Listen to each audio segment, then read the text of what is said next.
Satuan Reserse Kriminal Polres Lahat meringkus komplotan pencurian kendaraan bermotor yang sering beraksi di wilayah Lahat.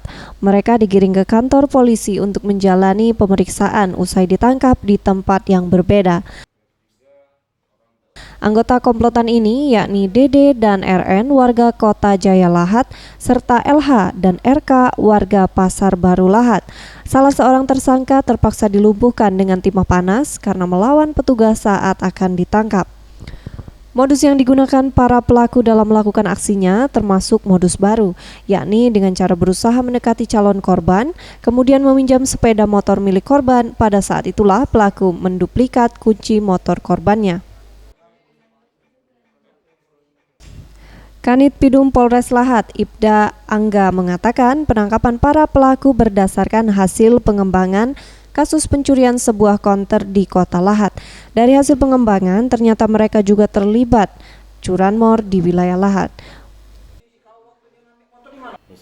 Jadi mereka modusnya itu menggunakan duplikat kunci.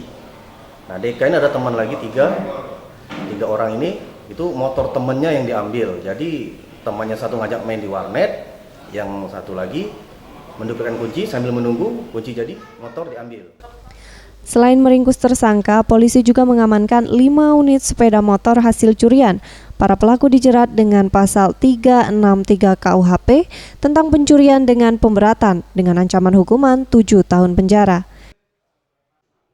Zulfikri, Sriwijaya TV.